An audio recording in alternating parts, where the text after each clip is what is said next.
My name's Trevor. I go to school here at UFC. This is Breanna. She's one of my best friends. We met here like 2 years ago in the program. We just like happened to become friends, and have ever since been doing great. I don't know. How's your Tinder going?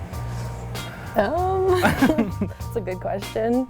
I've only been on for a month at this point. Mostly just to look at profiles. Didn't you have like a bunch of people who like were like in weird groups of people that were like naked for no reason? Yeah, I don't know why that's a thing that guys love to do on Tinder. Oh, there's so many things that are just like every guy does. They have like the picture from the hike that they went on like one hike in their life and they took a picture. And then there's like, they love taking pictures where they're naked and it's just like from behind. Yeah. They're just like butt. Yeah. They're, like, I can imagine like any woman who's like looking at this and gonna be like, oh man, I saw his butt along with 3 of his friends. So this is it for me. You know, like. To be fair, so they're just that's what they look for. Yeah. Yeah, there's just bad ones or group pictures where there's like the same 10 guys in every picture. Yeah. And you can't like figure out which one it is. And you know if you end up talking to them, they're always the worst looking one. It's never the guy. That's just you. Because otherwise they would have a single photo. It wouldn't be in this giant group. Then you start asking for their friends' numbers. Who's the one on the left? Mike? Yeah, how was he doing? I love for her to talk about like the profiles of people that she has come across and matched with. Yeah. Like Mikey. Mikey. Oh my God. Yeah.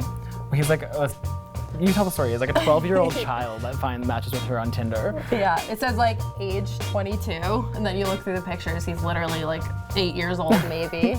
And all his pictures are just like really blurry selfies that little kids take. And he has one picture that was like a $50 bill and 3 $20 bills.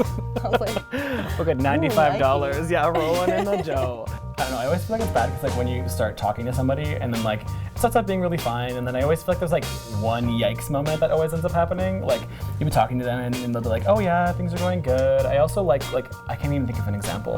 Like I love screaming at my mother or something like that. And you're like, yikes. I remember going on like one date with a person from I met on Tinder, and like originally it was fine, and we went out for like noodles or something like that, and I was like, it was a decent thing. So like, we end up going to this place, and then they like that night calls me like crying because they got like a DUI and like lost their license, and then their car gets towed, and like I don't know what to do about it, and I'm like, oh man, I'm really not sure either. I'm really sorry. And then they quote unquote, why are you sorry? And I'm like, I don't know what else to tell you, man. But I was like, why don't I buy you dinner and it'll be fine? And he's like, okay.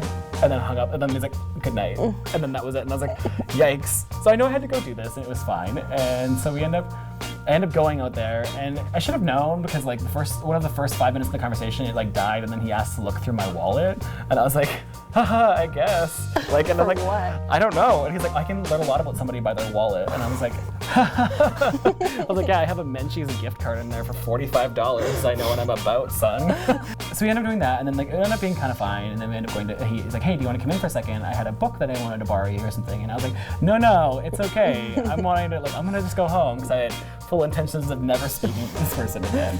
And we're going into their home, and then like, it was like their parents' home, which I was not aware of. And then like both their parents are sitting there watching TV, or his parents are sitting there watching TV, and they're like, hey, nice to meet you. And I was like, yikes, second date. I was like already meeting the parents.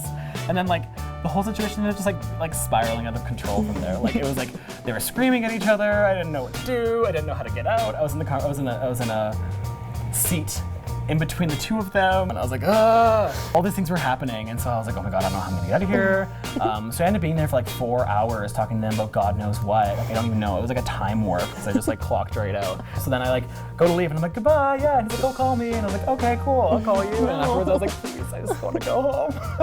Get into the car, I go to text my best friend, like, what's happening? And then I end up texting him that I had a horrible, horrible date. And I was like, and then he's like, oh, period. And then I screenshot that and send it back to him instead of my friend, and so like I double screenshotted it. So I was like, and like I'm sure there's a reality now where that person's like, wow, he was the crazy one. Tell us your favorite Tinder stories below, or email them to us at stories@nutv.ca, because we'd love to hear them. Hope they weren't as bad as ours, to be honest.